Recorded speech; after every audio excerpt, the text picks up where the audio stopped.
श्रीगुरुभ्यो नमः हरिः ओम् योऽन्तः प्रविश्य मम वाचमिमां सप्तां सञ्जीवयन्ति गणशक्तिधरस्वधाम्ना अन्यांश्च हस्तचरणश्रवणत्वगादीन् प्राणान् नमो भगवते पुरुषाय तुभ्यम् भवति यदनुभावः दृढमो कोऽपि वाग्मी जडमतिरभिचन्दुर्जायते प्राज्ञमौलिः सकलवचनचेतो देवता भारती सा मम वचति दत्तां सन्निधिं मानसे च तपो विद्याविरक्त्यादिसद्गुणौघाकरानहं वादिराजगुरून् वन्दे हयग्रीवपदाश्रयान् पूज्याय राघवेन्द्राय सत्यधर्मरताय च भजतां कल्पवृक्षाय नमतां कामधेनवे ब्रह्मचर्य हरिप्रीतिसुविद्यावादशालिनः इष्टदान् कष्टहर्तॄन्नः विद्यामान्यान् मुनीन् नमः। श्रीगुरुभ्यो नमः।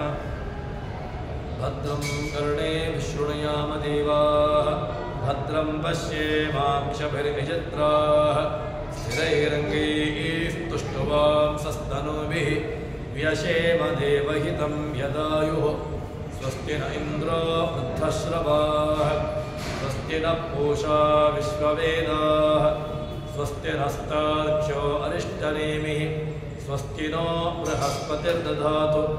श्रीगुरुभ्यो नमः।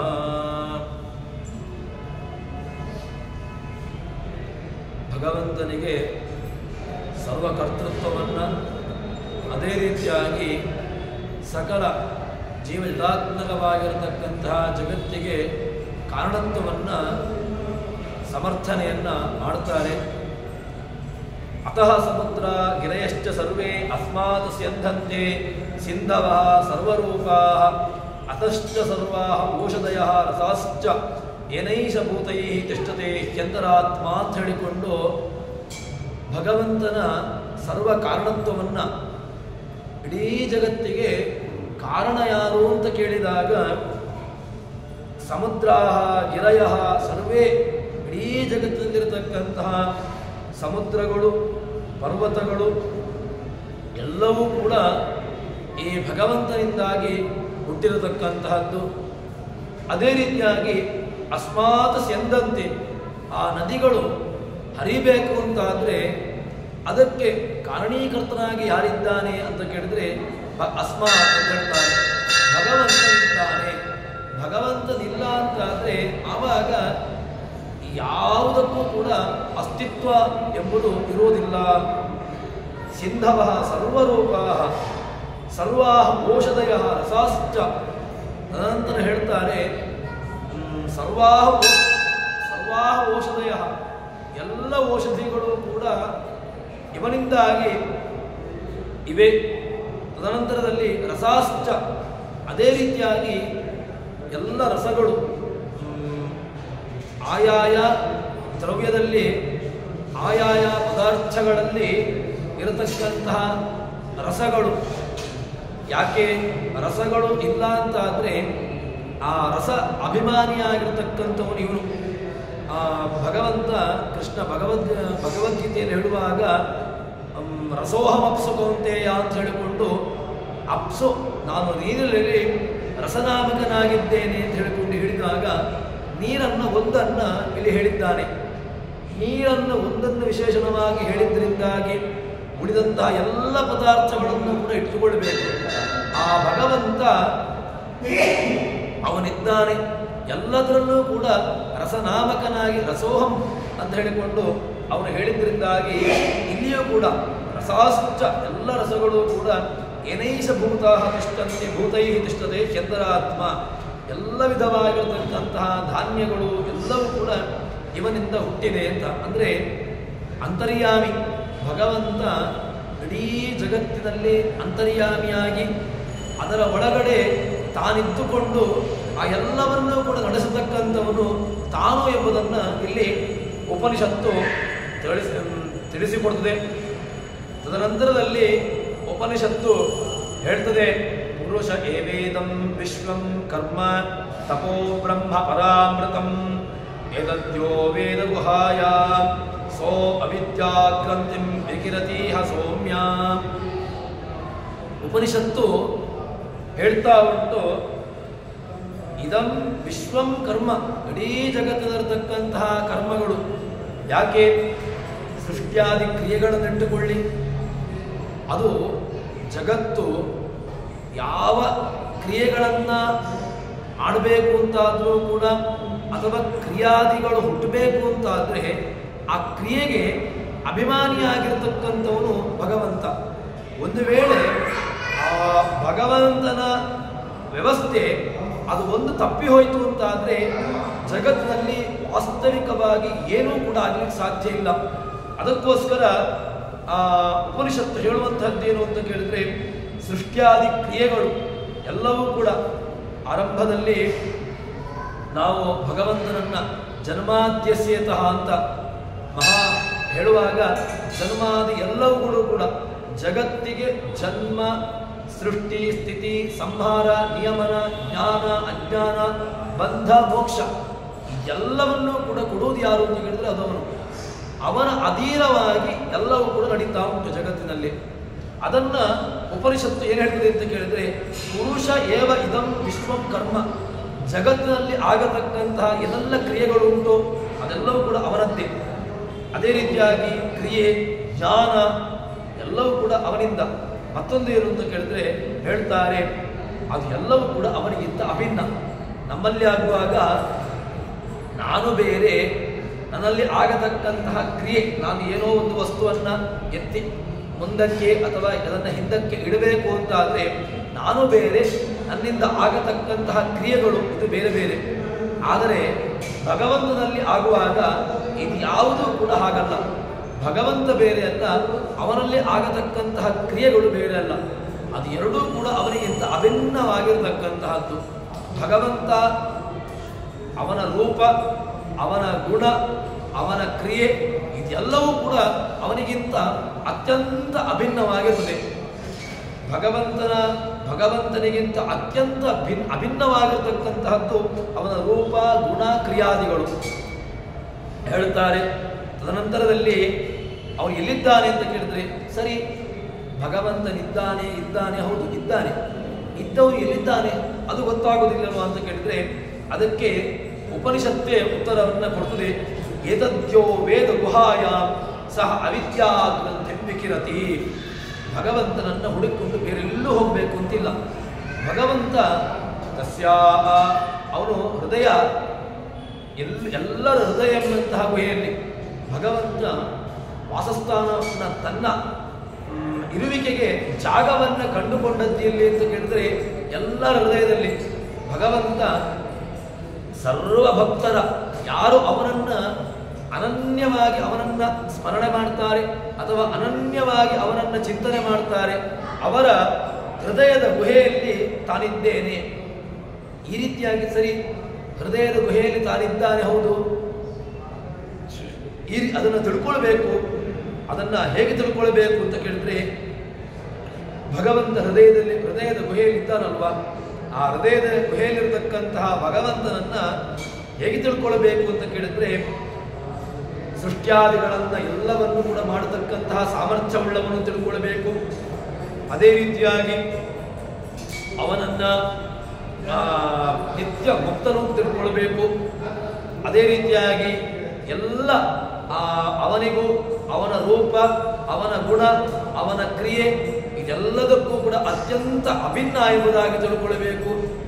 ಈ ರೀತಿಯಾಗಿ ಯಾರು ತಿಳ್ಕೊಳ್ತಾನೆ ಅವನಿಗೇನಾಗ್ತದೆ ಅಂತ ಕೇಳಿದ್ರೆ, ಸಹ ಅವಿದ್ಯಾಗ್ರಂಥಿರತಿ. ಅವನಲ್ಲಿರ್ತಕ್ಕಂತಹ ಅಜ್ಞಾನ, ನಮಗೆ ಭಗವಂತನ ದರ್ಶನ, ಭಗವಂತ ಯಾಕೆ ಕಾಣ್ತಾ ಇಲ್ಲ ಅಂತ ಕೇಳಿದ್ರೆ ನಮ್ಮಲ್ಲಿರ್ತಕ್ಕಂಥ ಒಂದು ಪರದೆ. ಆ ಪರದೆ ಯಾವಾಗ ಇದು ಸರಿತದೋ ಸಹಜವಾಗಿ ನಮಗೆ ಲೌಕಿಕ ದೃಷ್ಟಾಂತವನ್ನು ಕೊಡಬೇಕು ಅಂತಾದರೆ ಒಂದು ವಿಷಯದ ಬಗ್ಗೆ ನಮಗೆ ಅಜ್ಞಾನ ಯಾಕಿದೆ ಅಂತ ಕೇಳಿದ್ರೆ, ಅಥವಾ ಒಂದು ಅಡ್ಡ, ಒಂದು ಗೋಡೆ ಇದ್ದಾಗ ಗೋಡೆಯ ಆಬದಿಯಲ್ಲಿರ್ತಕ್ಕಂತಹ ವಸ್ತು ನಮಗೆ ಕಾಣುವುದಿಲ್ಲ. ಯಾಕೆ ಕಾಣುವುದಿಲ್ಲ? ಅದಕ್ಕೆ ಅಡ್ಡವಾಗಿ ಗೋಡೆ ಎಂಬುದುಂಟು. ಅಥವಾ ಯಾವುದೋ ಒಂದು ವಸ್ತು ಅದು ಆ ಕಡೆ ಉಂಟು ಅಂತಾದರೆ ಅದಕ್ಕೆ ಕಾಣಬೇಕು ಅಂತಾದರೆ ಆ ಅಡ್ಡವಾಗಿರತಕ್ಕಂತಹ ಒಂದು ಪರದೆಯನ್ನು ಅಥವಾ ಅದಕ್ಕೆ ಅಡ್ಡವಾಗಿರತಕ್ಕಂತಹ ಗೋಡೆಯನ್ನು ತೆಗಿಬೇಕು. ಆ ಅಡ್ಡವಾಗಿರತಕ್ಕಂತಹ ಗೋಡೆಯನ್ನು ತೆಗೆದಾಗ ಏನಾಗಿದೆ, ಆ ವಸ್ತು ನಮಗೆ ತಿಳಿಯುತ್ತದೆ. ಅದೇ ರೀತಿಯಾಗಿ ನಮಗೆ ಭಗವಂತ ಕಾಣಬೇಕು. ಭಗವಂತನನ್ನ ಕಾಣಲಿಕ್ಕೆ ಎಲ್ಲಿದ್ದಾನೆ ಅಂತ ನಮಗೆ ಉಪನಿಷತ್ತು ಹೇಳಿದ್ದು ಅಂತ ಕೇಳಿದ್ರೆ, ಎಲ್ಲರ ಹೃದಯ ಏತದ್ಯೋ ವೇದ ಗುಹಾಯ, ಎಲ್ಲ ಹೃದಯದ ಗುಹೆಯಲ್ಲಿ ತಾನು ವಾಸ ಮಾಡಿಕೊಂಡಿದ್ದೇನೆ ಅಂತ ಹೇಳ್ತಾನೆ. ಭಗವಂತನನ್ನ ಹುಡುಕ್ಲಿಕ್ಕೆ ಬೇರೆಲ್ಲೂ ಹೋಗಬೇಕು ಅನ್ನೋದಿಲ್ಲ, ತನ್ನೊಳಗೆ ತಾನು ನೋಡಬೇಕು. ತನ್ನೊಳಗಿರ್ತಕ್ಕಂತಹ ಭಗವಂತನನ್ನ ಕಾಣಬೇಕು ಅಂತ ಅಂದ್ರೆ ತನ್ನನ್ನು ತಾನು ಅರ್ಥ ಮಾಡಿಕೊಳ್ಳಬೇಕು. ತಾನು ಯಾರು ಅಂತ ಮೊದಲಿಗೆ ತಿಳ್ಕೊಳ್ಬೇಕು. ನಾನು ಯಾರು ಎಂಬುದನ್ನು ಮೊದಲಿಗೆ ತಿಳ್ಕೊಂಡಾಗ ಆ ನಾವು ಹೇಳುವಾಗ ನಮ್ಮಲ್ಲಿ ಪ್ರಯೋಗ ಇದೆ.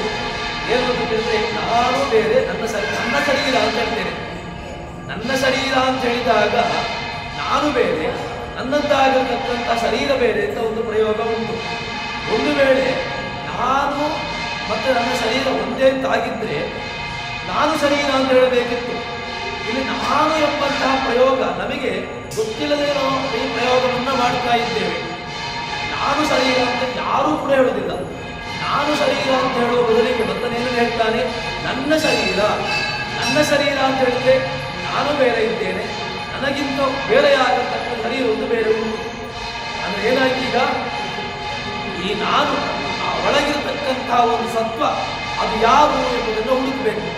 ಆ ಒಳಗಿರ್ತಕ್ಕಂತಹ ಸತ್ವವನ್ನು ಹುಡುಕಬೇಕು ಅಂತಾದರೆ ಅದಕ್ಕಿರತಕ್ಕಂತಹ ಮಾರ್ಗ ಯಾವುದು ಅಂತ ಕೇಳಿದ್ರೆ ಅದು ಭಗವಂತ. ಅದಕ್ಕೆ ಈ ಉಪದೇಶಗಳು ಅಥವಾ ಇನ್ನಿತರವಾಗಿರತಕ್ಕಂತಹ ಪುರಾಣಗಳು ಎಲ್ಲವೂ ನಮಗೆ ಸಹಕಾರಿಯಾಗಿರುವಂತಹದ್ದು. ಅದನ್ನ ಉಪನಿಷತ್ತು ಹೇಳಿದೆ, ಯದದ್ಯೋ ವೇದಮಹಾಯ ಸಹ ಅವಿದ್ಯಾ ಗ್ರಂಥಿಂ ವಿಕಿರತಿ. ಅವರು ನಿಶ್ಚಯವಾಗಿಯೂ ಕೂಡ ಅಜ್ಞಾನ ಎಂಬಂತಹ ಗ್ರಂಥಿ ಸಿದ್ಧತೆ ಹೃದಯ ಗ್ರಂಥಿ ಬೆದ್ದತೆ ಅಂತ ಹೇಳಿಕೊಂಡು ಉಪನಿಷತ್ತು ಹೇಳಿದೆ. ನಮಗೆ ಆ ಅಜ್ಞಾನ ಇರುವುದರಿಂದಾಗಿ ಏನಾಗ್ತದೆ ಅಂತ ಕೇಳಿದ್ರೆ ನನಗೆ ಭಗವಂತನ ಜ್ಞಾನ ಬರುವುದಿಲ್ಲ. ಭಗವಂತನ ಜ್ಞಾನ ಬರಲಿಕ್ಕೆ ಈ ಅಜ್ಞಾನ ಎಂಬುದು ತೊಡಕಾಗಿ ಉಂಟು. ಅದು ಒಂದು ಹೋಯಿತು ಅಂತಾದರೆ ಆವಾಗ ಭಗವಂತ ಸಹಜವಾಗಿ ನಮಗೆ ಕಾಣಿಸಿಕೊಳ್ತಾನೆ ಅಂತ ಹೇಳಿಕೊಂಡು ಉಪನಿಷತ್ತು ಹೇಳ್ತದೆ. ಭಗವತಃ ಕರ್ಮ, ಭಗವಂತಃ ಚೇಷ್ಟ, ಭಗವತಃ ತಪಃ ಎಲ್ಲವೂ ಕೂಡ ನನ್ನ ಜೀವನ, ನನ್ನ ತಪಸ್ಸು, ನನ್ನ ಜ್ಞಾನ ಎಲ್ಲವೂ ಕೂಡ ಭಗವನ್ಮಯವಾಗಬೇಕು. ಇದು ಯಾವಾಗ ಭಗವನ್ಮಯವಾಗುತ್ತದೋ ಆವಾಗ ಈ ಎಲ್ಲವೂ ಕೂಡ ನಮ್ಮ ಜೀವನವೇ ಭಗವನ್ಮಯವಾಗಿ ಬಿಡಬೇಕು. ಕೇವಲ ಯಾವುದೋ ಒಂದು ಬಾಹ್ಯವಾಗಿರತಕ್ಕಂಥ ವ್ಯವಸ್ಥೆಯಲ್ಲಿ ನಾವು ಇದನ್ನು ಕಲ್ಪಿಸಿಕೊಳ್ತಾ ಇದ್ದೇವೆ. ಅದನ್ನು ಬಿಟ್ಟು ಪೂರ್ಣವಾಗಿ ಇದನ್ನು ಭಗವನ್ಮಯವಾಗಿ ಚಿಂತನೆ ಮಾಡಿದಾಗ ನಮಗೆ ಆ ಉಪನಿಷತ್ತಿನ ಸಾರ, ಉಪನಿಷತ್ತಿನ ಆಂತರ್ಯ ನಮಗೆ ಅರ್ಥವಾಗುವಂತಹದ್ದು. ಅದನ್ನ ಉಪನಿಷತ್ತು ಹೇಳ್ತದೆ, ಪರಾಮೃತ ಬ್ರಹ್ಮಾಖ್ಯ ಪುರುಷ ಭಗವಾನ್ ಏವ. ಭಗವಂತನೇ ಎಲ್ಲವೂ ಕೂಡ ನನ್ನ ಭಗವನ್ಮಯವಾಗಿ ನಾವು ಚಿಂತನೆಯನ್ನು ಮಾಡಿದಾಗ ಆವಾಗ ಇದು ಏನು ಜೀವನ ಇದೆ ಅದು ಭಗವದರ್ಪಿತವಾಗಿದೆ ಎಂಬುದನ್ನು ಉಪನಿಷತ್ತು ನಮಗೆ ತಿಳಿಸ್ತಾ ಉಂಟು. ಅದನ್ನ ಭಾಷ್ಯಕಾರರು ಕೂಡ ಹೇಳ್ತಾರೆ, ಏಷ ಚೇಷ್ಟ ಭಗವತಃ ಯಜ್ಜಾನಂ ಪರಾತ್ಮನಃ ತತ್ಸರ್ವಂ ಭಗವಾನೇವ ವಿಧರ್ಮಾಬಲಾದಯ. ಎಲ್ಲವೂ ಕೂಡ ಪರಮಾತ್ಮನ ಕ್ರಿಯೆ, ಜ್ಞಾನ, ಫಲ ಇದೆಲ್ಲವೂ ಕೂಡ ಅವನ ಸ್ವರೂಪ. ಅವನಿಗಿಂತ ಪ್ರತ್ಯೇಕವಾಗಿ ಭಗವಂತನಿಗಿಂತ ಪ್ರತ್ಯೇಕವಾಗಿ ಒಂದು ರೂಪ, ಭಗವಂತನಿಗಿಂತ ಪ್ರತ್ಯೇಕವಾಗಿ ಜ್ಞಾನ, ಭಗವಂತನಿಗಿಂತ ಪ್ರತ್ಯೇಕವಾಗಿ ಕ್ರಿಯೆ ಇಲ್ಲವೇ ಇಲ್ಲ. ಭಗವಂತ ಬೇರೆ ಅಲ್ಲ, ಅವನ ರೂಪಗಳು ಬೇರೆ ಅಲ್ಲ, ಅವನ ಕ್ರಿಯೆ ಬೇರೆ ಅಲ್ಲ, ಅವನ ಗುಣ ಅವಯವ ಯಾವುದೂ ಕೂಡ ಬೇರೆ ಅಲ್ಲ. ಭಗವಂತ ಏನನ್ನು ಬೇಕಾದರೂ ಎಲ್ಲಿ ಬೇಕಾದರೂ ಅವನು ಮಾಡಲಿಕ್ಕೆ ಸಾಮರ್ಥ್ಯ ಉಂಟು. ಭಗವಂತ ರಾಮಾವತಾರವನ್ನು ಮಾಡಿದ್ದ, ಕೃಷ್ಣಾವತಾರವನ್ನು ಮಾಡಿದ, ಅಥವಾ ಇನ್ನಿತರ ತಾನು ಮತ್ಸ್ಯ, ಕೂರ್ಮ, ವರಾಹಾದಿ ಅವತಾರಗಳನ್ನು ತೆಗೆದುಕೊಂಡದ್ದು ಯಾಕೆ ಅಂತ ಕೇಳಿದ್ರೆ ಅವನಿಗೆ ಅವತಾರವನ್ನೇ ತೆಗೆದುಕೊಂಡು ಅವನಿಗೆ ಯಾವುದೋ ಒಂದು ವ್ಯವಸ್ಥೆಯನ್ನು ಮಾಡಬೇಕು ಅಂತಿರಲಿಲ್ಲ. ಕಂಸಾದಿಗಳ ಅಥವಾ ಶಿಶುಪಾಲ ದಂತಭಕ್ತರು ಅಥವಾ ರಾವಣ ಕುಂಭಕರ್ಣರು ಇವರ ರಾಕ್ಷಸರ ಹನನ ಮಾಡಬೇಕು ಅಂತಾದರೆ, ಇವರ ಸಂಹಾರವನ್ನು ಮಾಡಬೇಕು ಅಂತಾದರೆ ತಾನು ಬಂದು ಅವರನ್ನ ಸಂಹಾರ ಮಾಡಬೇಕು ಅಂತಿಲ್ಲ. ಯಾಕೆ? ತಾನು ಎಲ್ಲಿ ಇದ್ದಾನೋ ಅಲ್ಲಿಂದಲೇನೆ ಅವರನ್ನ ಮಾಡಲಿಕ್ಕೆ ಸಾಮರ್ಥ್ಯ ಉಳ್ಳವನು. ಆದರೆ ತಾನು ಬಂದದ್ದು ಯಾಕೆ ಅಂತ ಕೇಳಿದ್ರೆ ತನ್ನಿಂದಾಗಿ ಬೇರೆ ರೀತಿಯಾಗಿರ್ತಕ್ಕಂತಹ ವ್ಯವಸ್ಥೆಗಳು, ಬೇರೆ ಕ್ರಿಯೆಗಳು ಆಗಬೇಕು. ಅದನ್ನು ತೋರಿಸಿಕೊಡುವುದಕ್ಕೋಸ್ಕರವಾಗಿ ಭಗವಂತ ಜಗತ್ತಿಗೆ ಬಂದ. ಯಾವ ರೀತಿಯಾಗಿ ಭಗವಂತ ಜಗತ್ತಿಗೆ ಬಂದರೂ ಕೂಡ ಅದು ದೃಷ್ಟಾಂತ ಏನು ಅಂತ ಕೇಳಿದ್ರೆ ದೀಪ ನಾವು ಒಂದು ದೀಪದಿಂದಾಗಿ ಬೇರೆ ಬೇರೆ ಸಾವಿರಾರು ದೀಪಗಳನ್ನು ಹಚ್ಚಿದ್ರೂ ಕೂಡ ಮೊದಲಿಗೆ ಒಂದು ದೀಪವನ್ನು ಹಚ್ಚಿರ್ತೇವೆ. ಆ ದೀಪದಲ್ಲಿ ಹಚ್ಚಿರ್ತಕ್ಕಂತಹ ಸಾಮರ್ಥ್ಯ ಕಮ್ಮಿ ಆಯ್ತಾ ಅಂತ ಕೇಳಿದ್ರೆ ಸ್ವಲ್ಪನೂ ಕಮ್ಮಿ ಆಗೋದಿಲ್ಲ. ಈ ದೀಪದಲ್ಲಿ ಸುಡತಕ್ಕಂತಹ ಸಾಮರ್ಥ್ಯ ಉಂಟು. ಈ ದೀಪದಿಂದಾಗಿ ಕೊಂಡೋಗಿ ಮತ್ತೊಂದು ದೀಪವನ್ನು ಹಚ್ಚಿದೆವು. ಆವಾಗ ಈ ದೀಪದಲ್ಲಿರತಕ್ಕಂಥ ಸಾಮರ್ಥ್ಯ ಕಮ್ಮಿ ಆಯಿತು. ಈ ದೀಪದಲ್ಲಿದ್ದ ಸಾಮರ್ಥ್ಯ ಮತ್ತೊಂದು ಕಡೆಗೆ ಹೋಯಿತು ಅಂತ ಕೇಳಿದ್ರೆ ಇಲ್ಲವೇ ಇಲ್ಲ. ಯಾಕೆ? ಈ ದೀಪದಲ್ಲಿ ಯಾವ ರೀತಿಯಾಗಿ ಸುಡತಕ್ಕಂತಹ ಸಾಮರ್ಥ್ಯ ಇತ್ತೋ ಅಷ್ಟೇ ಸಾಮರ್ಥ್ಯ ಹಾಗೆ ಇತ್ತು. ಏನೂ ಕಿಂಚಿತ್ತೂ ಕೂಡ ಅದರಲ್ಲಿ ಕಮ್ಮಿ ಆಗಲಿಲ್ಲ. ಈ ದೀಪದಿಂದ ಕೊಂಡೋಗಿ ಹತ್ತಿರತಕ್ಕಂತಹ ಮತ್ತೊಂದು ದೀಪದಲ್ಲಿ ಅದರಲ್ಲಿ ಏನಾದರೂ ಜಾಸ್ತಿ ಆಯ್ತಾ ಅಂತ ಕೇಳಿದ್ರೆ ಇಲ್ಲ. ಅದರಲ್ಲೂ ಕೂಡ ಅಷ್ಟೇ ಸಾಮರ್ಥ್ಯ, ಅಷ್ಟೇ ವ್ಯವಸ್ಥೆ ಇತ್ತು. ಅದೇ ರೀತಿಯಾಗಿ ಭಗವಂತ ತಾನು ಮೂಲ ರೂಪದಲ್ಲಿ ಹೇಗಿದ್ದಾನೋ ಅದೇ ರೀತಿಯಾಗಿ ತಾನು ಅವತಾರವನ್ನು ಮಾಡಿದಾಗಲೂ ಕೂಡ ಇರ್ತಾನೆ. ಭಗವಂತ ಮೂಲ ರೂಪದಿಂದಾಗಿ ಜಗತ್ತಿಗೆ ಮೂಲ ರೂಪ ಇತ್ತು. ಮೂಲ ರೂಪದಿಂದಾಗಿ ಭಗವಂತ ರಾಮನಾಗಿ ಬಂದ, ಕೃಷ್ಣನಾಗಿ ಬಂದ, ವೇದವ್ಯಾಸರಾಗಿ ಬಂದರು, ಅಥವಾ ಇನ್ನಿತರ ರೂಪವನ್ನಾಗಿ ತಡೆದುಕೊಂಡು ಬಂದಾಗ ಅಲ್ಲಿ ಸಾಮರ್ಥ್ಯ ಜಾಸ್ತಿ, ಇಲ್ಲಿ ಸಾಮರ್ಥ್ಯವೇ ಇಲ್ಲ. ಇದಕ್ಕೆ ಏನೂ ಕೂಡ ವ್ಯವಸ್ಥೆ, ಇದರಲ್ಲಿ ಕಿಂಚಿತ್ತೂ ಕೂಡ ಏನು ಸಾಮರ್ಥ್ಯ ಇಲ್ಲವೇ ಹಾಗೆ ಹೇಳಲಿಕ್ಕೆ ಇಲ್ಲ. ಅದನ್ನ ನಮಗೆ ಉಪನಿಷತ್ತು ಹೇಳುವಂತಹದ್ದು ಅವನ ರೂಪ, ಅವನ ಕ್ರಿಯೆ, ಅವನ ಗುಣ ಎಲ್ಲವೂ ಕೂಡ ಅದು ಪೂರ್ಣವಾಗಿರುತ್ತದೆ. ಹೇಗೆ ಮೂಲದಲ್ಲಿ ಉಂಟು ಅದೇ ರೀತಿಯಾಗಿ ಅವತಾರದಲ್ಲೂ ಕೂಡ ಉಂಟು. ಅದಕ್ಕೋಸ್ಕರವಾಗಿ ಭಗವಂತನನ್ನ ಈ ರೀತಿಯಾಗಿ ಚಿಂತನೆ ಮಾಡಬೇಕು ಎಂಬುದನ್ನು ನಮಗೆ ಉಪನಿಷತ್ತು ತಿಳಿಸ್ತಾ ಉಂಟು. ತದನಂತರದಲ್ಲಿ ಮುಂದಿನ ಖಂಡದಲ್ಲಿ ಉಪನಿಷತ್ತಿನಲ್ಲಿ ಹೇಳ್ತಾ ಉಂಟು, ಆವಿಸ್ಸನ್ನಿಹಿತಂ ಗುಹಾಚರಂ ನಾಂ ಮಹಾತ್ಮದಂ ಅತೈತತ್ ಸರ್ವಂ ಅರ್ಪಿತಂ ಏಜತಿ ಪ್ರಾಣನ ಅನಿವಿಷಂಚಯತ್. ಉಪನಿಷತ್ತು ಆ ಭಗವಂತನ ಸಾಮರ್ಥ್ಯವನ್ನು, ಅವನ ಮಹಿಮೆಯನ್ನು ಹೇಳ್ತಾ ಉಂಟು. ಭಗವಂತನನ್ನ ಯಾಕೆ ನಾವು ಮಹಿಮೆಯನ್ನು ತಿಳ್ಕೊಳ್ಬೇಕು ಅಂತ ಕೇಳಿದ್ರೆ ನಮಗೆ ಲೌಕಿಕವಾಗಿ ದೃಷ್ಟಾಂತವನ್ನು ಕೊಟ್ಟಾಗ ನಮಗೆ ಅರ್ಥ ಆಗ್ತದೆ. ಯಾವುದು ವಸ್ತುವಿನ ಒಂದು ಮಹತ್ವವನ್ನು ತಿಳಿದುಕೊಂಡಾಗ ನಮಗೆ ಅದರಲ್ಲಿ ಒಂದು ಪ್ರೀತಿ ಬರುವಂತಹದ್ದು, ಅಥವಾ ಅದರಲ್ಲಿ ಏನೋ ಒಂದು ಭಕ್ತಿಯನ್ನು ಮಾಡುವಂತಹದ್ದು. ಲೌಕಿಕವಾಗಿ ನೋಡುವುದು ಅಂತಾದರೆ ಒಂದು ವಸ್ತುವಿನಿಂದ ನಮಗೆ ಏನಾದರೂ ಉಪಕಾರ ಉಂಟು ಅಂತಾದಾಗ ಆವಾಗ ನಾವೇನು ಮಾಡ್ತೇವೆ, ಅದರಲ್ಲಿ ನಮಗೆ ಪ್ರೀತಿ ಹುಟ್ಟುತ್ತದೆ, ಅದರಲ್ಲಿ ನಮಗೆ ಏನೋ ಒಂದು ರೀತಿಯಾಗಿರತಕ್ಕಂತಹ ಭಾವನೆ ಬರ್ತದೆ. ಉಪನಿಷತ್ತು ಕೂಡ ಹೇಳುವಂತಹದ್ದನ್ನೇ, ನಿಮಗೆ ಭಗವಂತನ ಬಗ್ಗೆ ಗೊತ್ತಾಗಬೇಕಾ ಅಥವಾ ಅವನನ್ನು ಚಿಂತನೆ ಮಾಡಬೇಕಾ, ಇಲ್ಲಿ ಹೇಗೆ ಮಾಡಬೇಕು ಅಂತ ಕೇಳಿದ್ರೆ ಅದಕ್ಕೆ ನೀವೇನು ಮಾಡಬೇಕು, ಅವನ ಮಹಿಮೆಯನ್ನು ತಿಳ್ಕೊಳ್ಬೇಕು. ಅದಕ್ಕೋಸ್ಕರವಾಗಿ ಭಗವಂತನ ಮಹಿಮೆಯನ್ನು ತಿಳ್ಕೊಂಡಾಗ ಏನಾಗ್ತದೆ, ಭಗವಂತನಲ್ಲಿ ನಮಗೆ ಪ್ರೀತಿ ಬರ್ತದೆ. ಭಗವಂತನಲ್ಲಿ ಸುಮ್ಮನೆ ನಮಗೆ ಯಾವುದೋ ಒಂದು ಲೌಕಿಕವಾಗಿರ್ತಕ್ಕಂತಹ ವ್ಯಕ್ತಿ, ಅವನು ಯಾವುದೋ ಒಂದು ಲೌಕಿಕವಾಗಿರ್ತಕ್ಕಂತಹ ವ್ಯವಸ್ಥೆ, ಒಂದು ಅಧಿಕಾರಿ ತೆಗೆದುಕೊಳ್ಳುವ, ಅವನ ಲೌಕಿಕವಾಗಿರ್ತಕ್ಕಂತಹ ಅಧಿಕಾರಿ ಅವನ ಬಗ್ಗೆ ತಿಳಿದವರಿಗೆ ಅವನು ದೊಡ್ಡ ವ್ಯಕ್ತಿ. ಯಾಕೆ? ಅವನನ್ನ ಏನೋ ಒಂದು ಸಮಾಜದಲ್ಲಿ ದೊಡ್ಡವಾಗಿರುವ ಒಂದು ಉನ್ನತವಾಗಿರ್ತಕ್ಕಂತಹ ಹುದ್ದೆಯಲ್ಲಿದ್ದಾನೆ. ಅದರಿಂದ ಅವನ ಮೇಲೆ ನಮಗೆ, ಅವನನ್ನು ತಿಳಿದವರಿಗೆ ಅದರಲ್ಲಿ ಅವನನ್ನು ನೋಡಿದಾಗ ಇವರು ಇಂಥವರು, ಇವರು ಈ ಯಾವುದೋ ಒಂದು ಹುದ್ದೆಯಲ್ಲಿದ್ದಾರೆ, ಇವರು ಇಷ್ಟು ಮಂದಿಗೆ ಅಧಿಕಾರಿ ಅಂತ ಹೇಳಿಕೊಂಡು ಅವರಲ್ಲಿ ಒಂದು ಪ್ರೀತಿಯನ್ನು ಮಾಡ್ತಾರೆ ಅಥವಾ ಅವರನ್ನು ಗೌರವವನ್ನು ಕೊಡ್ತಾರೆ. ಅದೇ ರೀತಿಯಾಗಿ ಭಗವಂತನಲ್ಲಿ ನಮಗೆ ಗೌರವ ಬರಬೇಕು, ಭಗವಂತನಲ್ಲಿ ನಮಗೆ ಪ್ರೀತಿ ಬರಬೇಕು ಅಂತಾದರೆ ಅವನ ಮಹಿಮೆಯನ್ನು ತಿಳ್ಕೊಳ್ಬೇಕು. ಭಗವಂತನ ಮಹಿಮೆಯನ್ನು ತಿಳ್ಕೊಂಡಾಗ ಅಥವಾ ಅವನಲ್ಲಿರ್ತಕ್ಕಂತಹ ಗುಣಚಿಂತನೆಗಳನ್ನು ಮಾಡಿದಾಗ ನಮಗೆ ಆ ಭಗವಂತನ ಬಗ್ಗೆ ತಿಳಿಯಲಿಕ್ಕಾಗಬೇಕು. ಅದನ್ನ ಉಪನಿಷತ್ತು ಹೇಳ್ತಾ ಉಂಟು. ಈ ಪರಬ್ರಹ್ಮ ಭಗವಂತ ಏನಿದ್ದಾನೆ, ಅವನು ಎಲ್ಲಿದ್ದಾನೆ ಅಂತ ಕೇಳಿದ್ರೆ ಆವಿಸ್ಸನ್ನಿಹಿತಂ, ಅವನು ಯಾವತ್ತೂ ಕೂಡ ಇರ್ತಾನೆ. ಭಗವಂತನ ಸದಾ ಅಭಿವ್ಯಕ್ತನಾಗಿರ್ತಾನಂತೆ. ಮತ್ತೆ ಎಲ್ಲಿದ್ದಾನೆ ಅಂತ ಕೇಳಿದ್ರೆ ಹೇಗೆ ತಿಳ್ಕೊಳ್ಬೇಕು, ಆ ಪರಬ್ರಹ್ಮ ಸದಾ ಅಭಿವ್ಯಕ್ತ. ಎಲ್ಲರಿಗೂ ಕಾಣುವಂತಹದ್ದೇ, ಕಾಣತಕ್ಕಂತಹ ಕಣ್ಣು ಬೇಕು. ಯಾಕೆ? ನನಗೆ ಕೆಲವು ಪದಾರ್ಥಗಳನ್ನು ನೋಡಬೇಕು ಅಂತ ಆದರೆ ಆಯಾಯ ಪದಾರ್ಥಗಳನ್ನು ನೋಡಲಿಕ್ಕೆ ಅದಕ್ಕೆ ಹೇಳಿರ್ತಕ್ಕಂತಹ ಒಂದು ವ್ಯವಸ್ಥೆಯನ್ನು ಹೇಳ್ತಾರೆ. ಸೂಕ್ಷ್ಮದರ್ಶಕವಾಗಿರ್ತಕ್ಕಂತಹ ಕೆಲವು ಪದಾರ್ಥಗಳು ನಮ್ಮ ಈ ಕಣ್ಣಿಗೆ ಕಾಣುವುದಿಲ್ಲ. ಈ ಕಣ್ಣಿಗೆ ಕಾಣದೇ ಇರತಕ್ಕಂತಹ ಪದಾರ್ಥವನ್ನ ನೋಡಬೇಕು ಅಂತಾದ್ರೆ ನಾವು ಯಾವುದೋ ಒಂದು ಸೂಕ್ಷ್ಮದರ್ಶಕವನ್ನು ಉಪಯೋಗಿಸ್ತೇವೆ. ಸೂಕ್ಷ್ಮದರ್ಶಕದ ಮೂಲಕವಾಗಿ ನಮಗೆ ಕಾಣದೇ ಇರತಕ್ಕಂತಹ ಪದಾರ್ಥವನ್ನು ನಾವು ನೋಡುವಂತಹ ಪ್ರಯತ್ನವನ್ನು ಪಡ್ತೇವೆ. ಅದೇ ರೀತಿಯಾಗಿ ಭಗವಂತನನ್ನ ಕಾಣಬೇಕು ಅಂತಾದ್ರೆ ಅದಕ್ಕೆ ಕಣ್ಣು ಬೇಕು. ಕಣ್ಣು ಯಾವುದು? ಈ ಪಾಂಚಭೌತಿಕವಾಗಿರತಕ್ಕಂತಹ ಕಣ್ಣು. ಇದು ಭಗವಂತನನ್ನು ನೋಡ್ಲಿಕ್ಕಾಗದ? ಇಲ್ವೇ ಇಲ್ಲ. ಈ ಪಾಂಚಭೌತಿಕವಾಗಿರತಕ್ಕಂತಹ ಕಣ್ಣಿನ ಮೂಲಕವಾಗಿ ಭಗವಂತನನ್ನು ನೋಡ್ಲಿಕ್ಕೆ ಸಾಧ್ಯ ಇಲ್ಲ. ಯಾಕೆ ಅಂತ ಕೇಳಿದ್ರೆ, ಅರ್ಜುನನಿಗೆ ಕೃಷ್ಣ ಕುರುಕ್ಷೇತ್ರದಲ್ಲಿ ತಾನು ಅವನ ವಿಶ್ವರೂಪವನ್ನ ತೋರಿಸುವಾಗ ಹೇಗೆ ಅವನಿಗೆ ತೋರಿಸಿದ್ದು? ನಿನಗೆ ಆ ಒಳಗಿನ ದಿವ್ಯಂ ದದಾಮಿ ತೇ ಚಕ್ಷುಃ ಅಂತ ಹೇಳಿಕೊಂಡು ಕೃಷ್ಣ ಭಗವದ್ಗೀತೆಯಲ್ಲಿ ಹೇಳಿದ್ದೇನು?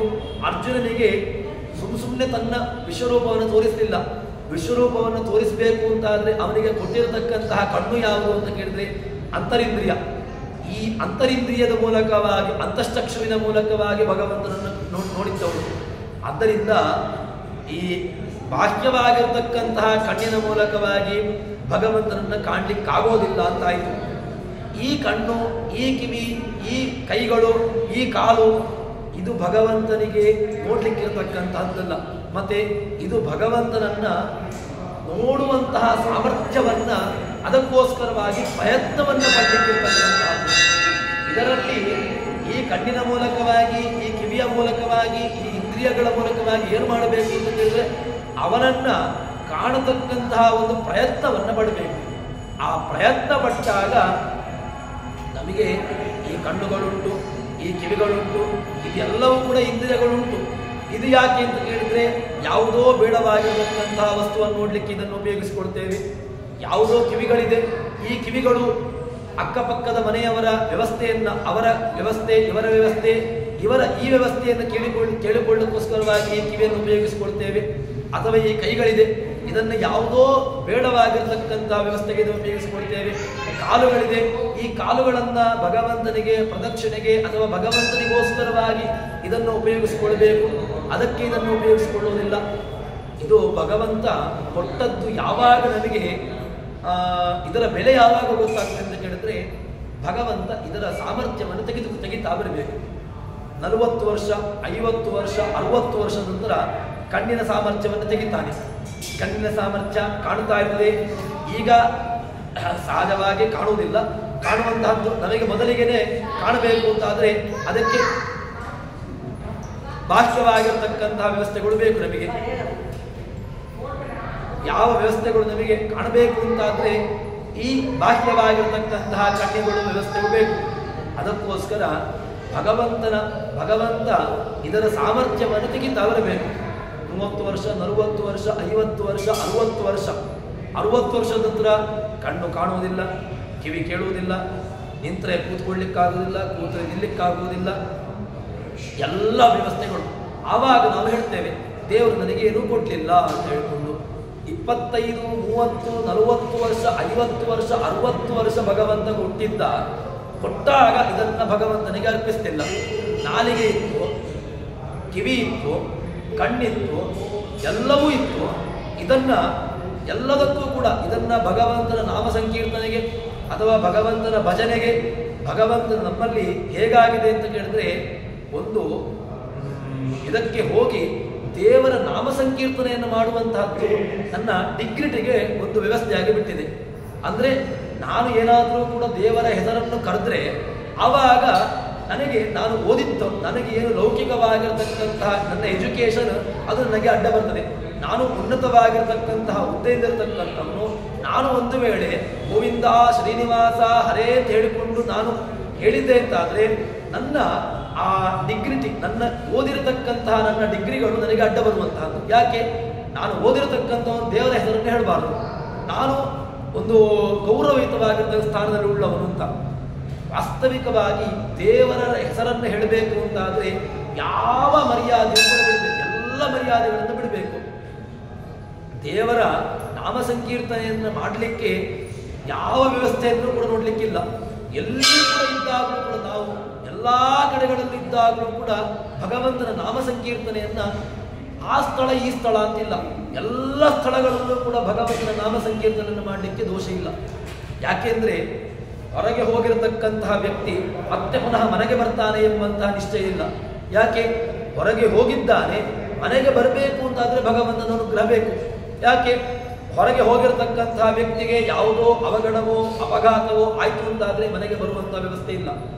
ಅದಕ್ಕೋಸ್ಕರ ಎಲ್ಲವನ್ನೂ ಕೂಡ ಮೀರಿ ಭಗವಂತ ನಮ್ಮನ್ನು ರಕ್ಷಣೆ ಮಾಡಬೇಕು. ಯಾರು ಅಂತ ಕೇಳಿದ್ರೆ ಅದು ಭಗವಂತ.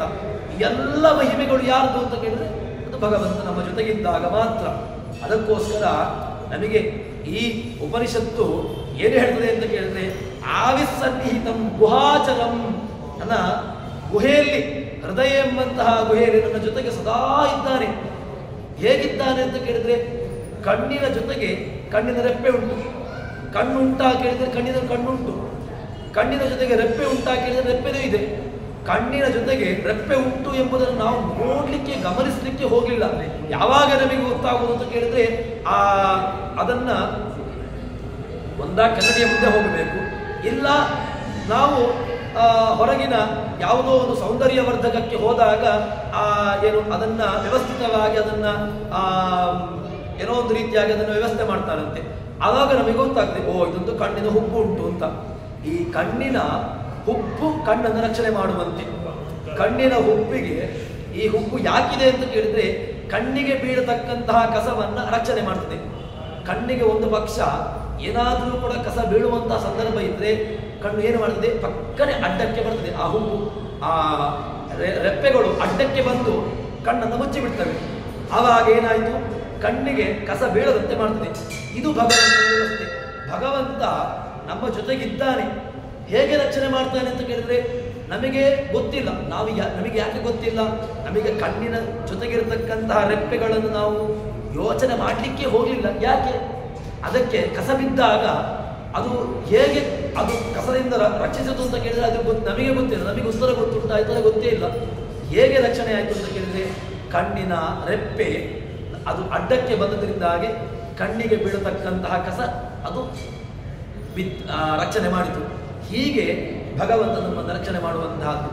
ಅದಕ್ಕೋಸ್ಕರವಾಗಿ ಭಗವಂತ ನಮ್ಮ ಜೊತೆಗಿದ್ದಾನೆ ಎಂಬುದನ್ನು ನಾವು ಚಿಂತನೆ ಮಾಡಬೇಕು. ಗುಹಾಚರಂ ಮಹತ್ಪದಂ, ಭಗವಂತ ಎಲ್ಲಿದ್ದಾನೆ ಅಂತ ಕೇಳಿದ್ರೆ ಇಡೀ ವ್ಯಾಪಿಸಿಕೊಂಡು ಭಗವಂತ ಇಡೀ ಜಗತ್ತಿಗೆ ವ್ಯಾಪಿಸಿಕೊಂಡು ಭಗವಂತನಿದ್ದಾನೆ. ಅಂತರ್ಬಹಿಶ್ಚ ತತ್ಸರ್ವಂ ವ್ಯಾಪ್ಯ ನಾರಾಯಣ ಸ್ಥಿತಃ. ಭಗವಂತ ಜಗತ್ತಿನ ಒಳಗೆ, ಭಗವಂತ ಜಗತ್ತಿನ ಹೊರಗೆ. ನಾವು ನನ್ನ ಹೆಂಡತಿಯನ್ನು ನನ್ನ ಮಕ್ಕಳನ್ನು ನನ್ನ ರಕ್ಷಣೆ ಹೇಗೆ ಮಾಡಬಹುದು? ಮಗನನ್ನ ಬಾಹ್ಯವಾಗಿ ರಕ್ಷಣೆ ಮಾಡಬಹುದು ಅಷ್ಟೇ. ಯಾವುದೋ ಒಂದು ಲೌಕಿಕವಾಗಿ ನಾನು ಅವನನ್ನು ಕರೆದುಕೊಂಡು ಹೋಗ್ತೇನೆ. ಆವಾಗ ಹೊರಗಿನ ಲೌಕಿಕವಾಗಿ ನಾನು ದಾರಿಯಲ್ಲಿ ಹೋಗ್ತಾ ಇರುವಾಗ ಯಾವುದೋ ಒಂದು ದೊಡ್ಡ ವಾಹನ ಬರ್ತಾ ಉಂಟು ಅಂತಂದ್ರೆ ನನ್ನ ಮಗನನ್ನು ನಾನು ಕರೆದುಕೊಂಡು ಈ ಕಡೆ ಬರ್ಬೋದು ಅಷ್ಟೇ. ಆವಾಗ ಅದರಿಂದ ರಕ್ಷಣೆ ಆಯಿತು ಅಂತ ಕೇಳಿದ್ರೆ ಅಷ್ಟೇ ರಕ್ಷಣೆ ಆಯಿತು. ಹೊರಗಿನ ರಕ್ಷಣೆಯಿಂದ ಮಾಡ್ಬೋದಷ್ಟೇ. ಮಗುವಿನ ರಕ್ಷಣೆಯನ್ನು ಮಾಡಲಿಕ್ಕೆ ನನಗೆ ಸಾಮರ್ಥ್ಯ ಉಂಟಾ ಕೇಳಿದ್ರೆ ಇಲ್ಲವೇ ಇಲ್ಲ. ಯಾಕೆ? ಮಗುವನ್ನ ರಕ್ಷಣೆ ಮಾಡಬೇಕು ಯಾರು? ಭಗವಂತನನ್ನ. ಮಗುವನ್ನು ರಕ್ಷಣೆ ಮಾಡಬೇಕಾದವನು ಯಾರು ಅಂತ ಕೇಳಿದ್ರೆ ಭಗವಂತ. ನಾನು ನನ್ನ ಮನೆಯನ್ನು, ನನ್ನ ಹೆಂಡತಿಯನ್ನು, ನನ್ನ ಮಕ್ಕಳನ್ನು ನಾನು ರಕ್ಷಣೆ ಮಾಡಲಿಕ್ಕೆ ಸಾಮರ್ಥ್ಯ ಉಂಟಾ ಕೇಳಿದ್ರೆ ನನಗೇನು ಸಾಮರ್ಥ್ಯವೂ ಇಲ್ಲ. ಯಾಕೆ? ನಾನು ಬಾಹ್ಯವಾಗಿರತಕ್ಕಂತಹ ಒಂದು ವ್ಯವಸ್ಥೆಯಿಂದಾಗಿ, ದುರ್ಘಟನೆಯಿಂದಾಗಿ ರಕ್ಷಣೆ ಮಾಡ್ಬೋದಷ್ಟೇ. ಯಾವುದೋ ಒಂದು ದಾರಿಯಲ್ಲಿ ಹೋಗುವಾಗ ಅವನನ್ನು ರಕ್ಷಣೆ ಮಾಡಿ ಬರ್ಬೋದಷ್ಟೇ. ಅವನ ಒಳಗೆ ಆಗತಕ್ಕಂತಹ ವ್ಯವಸ್ಥೆಗೆ ನನ್ನಿಂದ ರಕ್ಷಣೆ ಮಾಡಲಿಕ್ಕೆ ಉಂಟಾ? ಇಲ್ಲವೇ ಇಲ್ಲ. ನಂತರ ಆ ಸಾಮರ್ಥ್ಯವೇ ಇಲ್ಲ. ಇದು ಯಾರಿಂದ ಸಾಮರ್ಥ್ಯ? ಇದು ಯಾರ ಸಾಮರ್ಥ್ಯ ಅಂತ ಕೇಳಿದ್ರೆ ಅದು ಭಗವಂತನ ಸಾಮರ್ಥ್ಯ. ಅದಕ್ಕೋಸ್ಕರವಾಗಿ ಈ ಭಗವಂತನನ್ನ ಇದನ್ನ ಹೇಳ್ತದೆ, ಗುಹಾಚರಂ ಮಹತ್ಪದಂ ಅತಯೇತತ್ ಸರ್ವಂ ಅರ್ಪಿತಂ. ಅದಕ್ಕೋಸ್ಕರ ಏನು ಮಾಡಬೇಕು ಅಂತ ಕೇಳಿದ್ರೆ ಸಾಧಕನ ಅಂತಿಮವಾಗಿರತಕ್ಕಂತಹ ವಿಶ್ರಾಂತಿ. ನಮಗೆ ಕೊನೆ ಯಾವುದು ಅಂತ ಕೇಳಿದ್ರೆ ಭಗವಂತನೇ. ನಮ್ಮ ಕೊನೆಯ ಡೆಸ್ಟಿನೇಷನ್ ಯಾರು ಅಂತ ಕೇಳಿದ್ರೆ ಭಗವಂತ. ನಾನು ಅಲ್ಲಿಗೆ ಹೋಗಬೇಕು, ಇಲ್ಲಿಗೆ ಹೋಗಬೇಕು, ಇಲ್ಲಿಗೂ ಹೋಗಬೇಕಾದಲ್ಲ. ನನ್ನ ಕೊನೆಯ ಮನೆ ಯಾವುದು ಅಂತ ಕೇಳಿದ್ರೆ ನನಗೆ ಕೊನೆಯ ಮನೆ ಭಗವಂತ. ನನ್ನ ಆಶ್ರಯ, ನನಗೆ ವಿಶ್ರಾಂತಿ ಧಾಮ ಯಾವುದು ಅಂತ ಕೇಳಿದ್ರೆ ಭಗವಂತ. ನನಗೆ ವಿಶ್ರಾಂತಿ, ನನಗೆ ಕೊನೆ ಎಲ್ಲಿ ಸಿಗುವಂತಹದ್ದು ಅದು ಭಗವಂತನ ಮನೆಯಲ್ಲಿ. ಇದನ್ನು ನಾವು ಹುಡುಕಬೇಕು. ಇದನ್ನು ಹುಡುಕಿದಾಗ ಅದನ್ನು ಹೇಳ್ತದೆ, ಅತ ಏತತ್ ಸರ್ವಂ ಅರ್ಪಿತಂ ಏಜತಿ ಪ್ರಾಣ ಅನಿವಿಷಂಚೇತ್. ಭಗವಂತ ಎಲ್ಲರ ಒಳಗಿದ್ದುಕೊಂಡು ಎಲ್ಲರನ್ನೂ ಕೂಡ ತಾನು ರಕ್ಷಣೆ ಮಾಡಿಕೊಂಡಿದ್ದಾನೆ ಎಂಬುದನ್ನು ಹೇಳ್ತದೆ. ಯತ್, ಇದು ಪ್ರಮಾಣಗಿಂತ ಪ್ರಮಿತವಾಗಿರತಕ್ಕಂತಹದ್ದು. ಇದು ನಾನು ಹೇಳ್ತಾ ಇರತಕ್ಕಂತಹದ್ದಲ್ಲ, ಜಗತ್ತಿನಲ್ಲಿ ಸಿದ್ಧವಾಗಿರತಕ್ಕಂತಹದ್ದು. ಯಾವುದು ಜಗತ್ತಿನಲ್ಲಿ ಸಿದ್ಧವಾಗಿದೆಯೋ ಪ್ರಮಾಣಗಳಿಂದಾಗಿ ಜಗತ್ತು ಯಾರಿಂದ ರಕ್ಷಿಸಲ್ಪಟ್ಟಿದೆಯೋ ಅದು ಸರಕ್ಷಿತ ರಕ್ಷತಿ ಯೋಹಿ ಗರ್ಭೆ. ಭಗವಂತ ಎಲ್ಲ ಗರ್ಭದ ಒಳಗೆ ರಕ್ಷಣೆ ಮಾಡಲಿಕ್ಕೆ ಸಾಮರ್ಥ್ಯವುಳ್ಳವನು ಯಾರೂ ಅಲ್ಲ. ಯಾಕೆ? ಗರ್ಭದ ಒಳಗೆ ರಕ್ಷಣೆ ಮಾಡತಕ್ಕಂಥವನು ಅವನು ಮಾತ್ರ.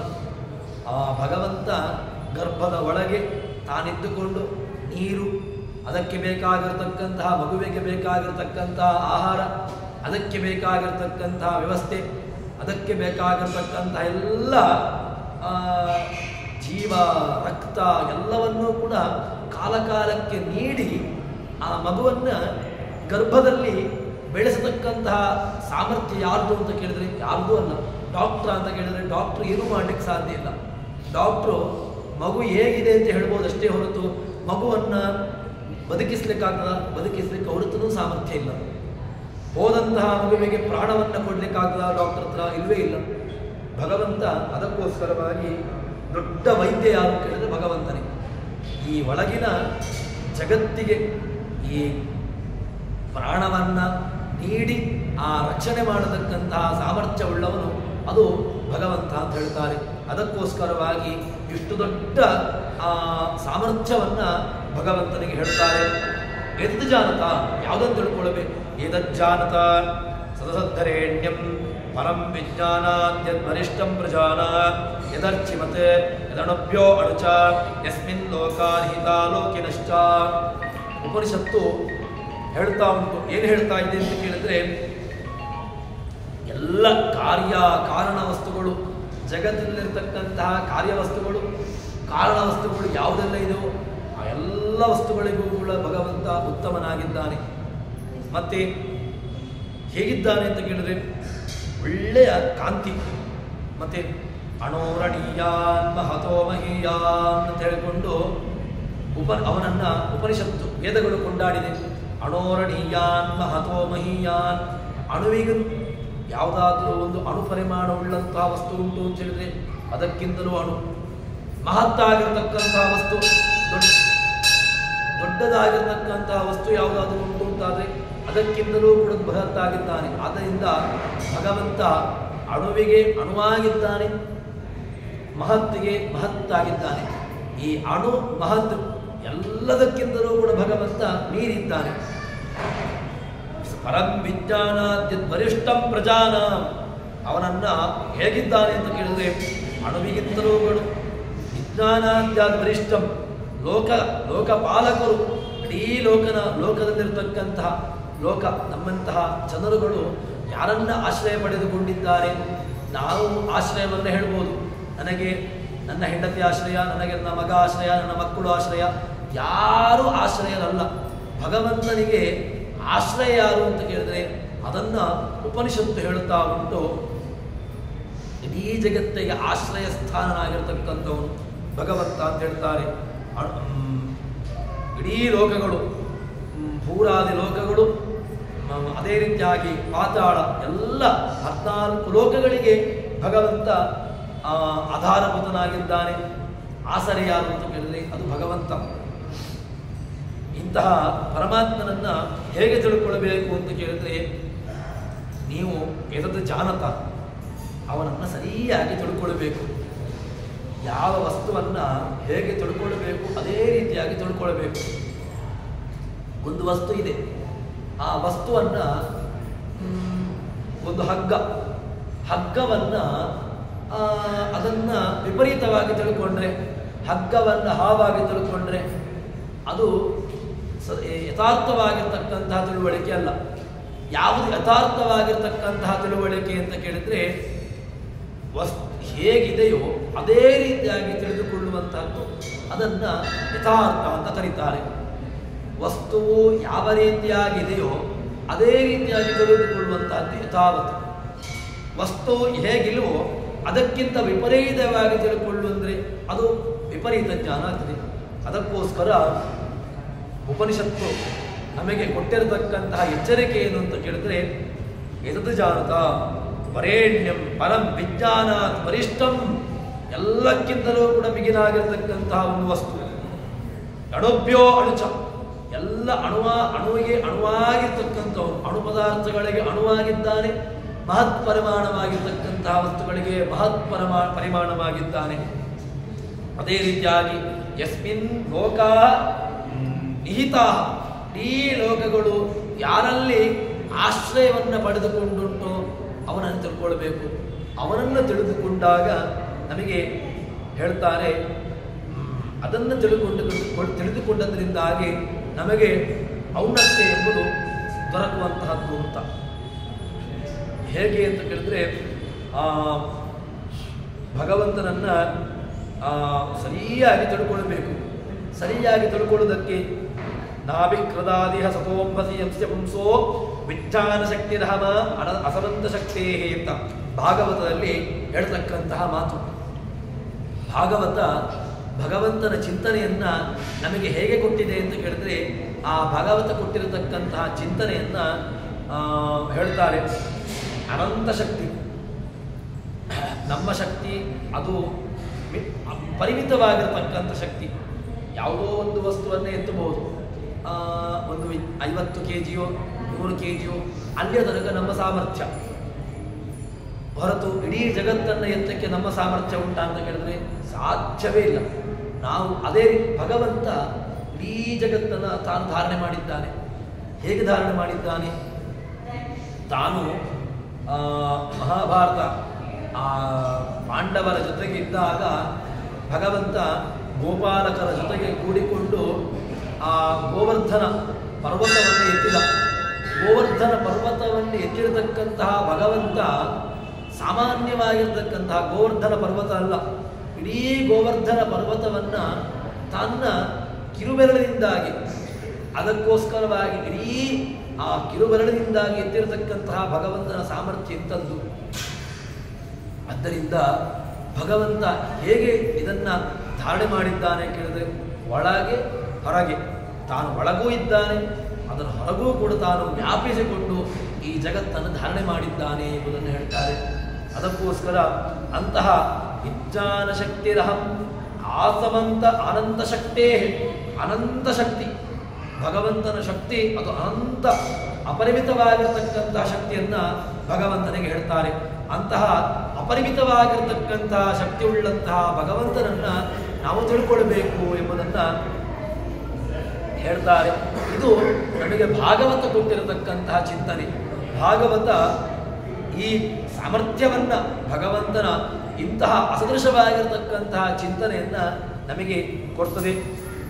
ತದನಂತರದಲ್ಲಿ ಆ ಭಗವಂತನನ್ನು ತಿಳ್ಕೊಳ್ಬೇಕು ಅಂತ ಹೇಳಿಕೊಂಡು ಹೇಗಿರಬೇಕು, ನಮ್ಮ ಮನಸ್ಸು ಹೇಗಿರಬೇಕು ಎಂಬುದನ್ನು ಕೂಡ ಉಪನಿಷತ್ತು ಹೇಳ್ತದೆ. ಅದಕ್ಕೆ ಒಳ್ಳೆಯ ಇದು ಎಲ್ಲರಿಗೂ ಕೂಡ ಸಾಧಕನಿಗೆ ಬೇಕಾಗಿರತಕ್ಕಂತಹದ್ದು.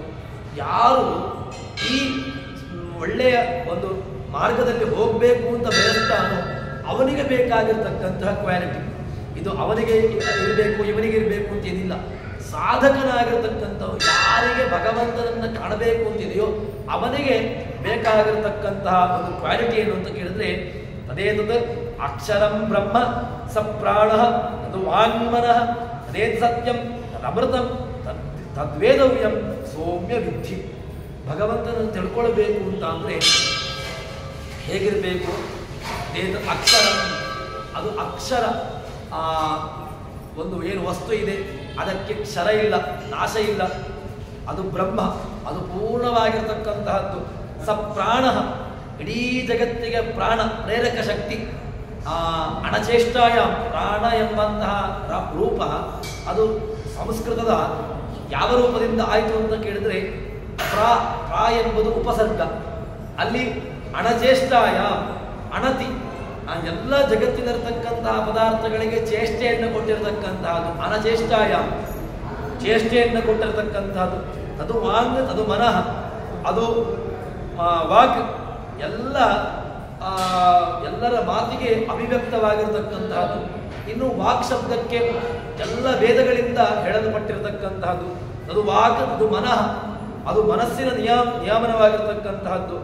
ಮತ್ತೆ ಅದೇ ಸತ್ಯಂ, ಅದು ಸತ್ಯಭೂತವಾಗಿರ್ತಕ್ಕಂತಹದ್ದು. ಸುಳ್ಳಾಗಿರ್ತಕ್ಕಂತಹದ್ದು ಉಂಟ ಅಂತ ಕೇಳಿದ್ರೆ ಇಲ್ವೇ ಇಲ್ಲ. ಜಗತ್ತು ಸುಳ್ಳು ಇಲ್ವೇ ಇಲ್ಲ, ಜಗತ್ತು ಸತ್ಯ. ಅಂತಹ ಸತ್ಯಭೂತವಾಗಿರ್ತಕ್ಕಂತಹ ಭಗವಂತ ಅದು ಅದ್ಭುತಂ ತದಮೃತಂ, ಅದು ಅದ್ಭುತಂ ತದಮೃತಂ, ಅದು ಅದ್ಭುತ ತದಮೃತಂ. ಅದೇ ತದ್ವೇದವ್ಯಂ. ಮತ್ತೆ ತಿಳ್ಕೊಳ್ಬೇಕು ಯಾರನ್ನ, ಅದನ್ನೇ ತಿಳ್ಕೊಳ್ಬೇಕು. ನೀವು ಯಾವುದನ್ನು ತಿಳ್ಕೊಳ್ಬೇಕು, ಯಾವುದನ್ನು ತಿಳ್ಕೊಳ್ಬೇಕು ಅಂತ ಕೇಳಿದ್ರೆ ಆ ಭಗವಂತನ ತಿಳ್ಕೊಳ್ಬೇಕು. ತದ್ವೇದವ್ಯಂ, ಅದನ್ನು ನೀನು ಕೂಡ ತಿಳ್ಕೊಳ್ಬೇಕು ಎಂಬುದಾಗಿ ಇಲ್ಲಿ ಅಂಗೀರಸ ಮಹರ್ಷಿಗಳು ಶೌನಕರಿಗೆ ಉಪದೇಶವನ್ನು ಮಾಡ್ತಾ ಇದ್ದಾರೆ.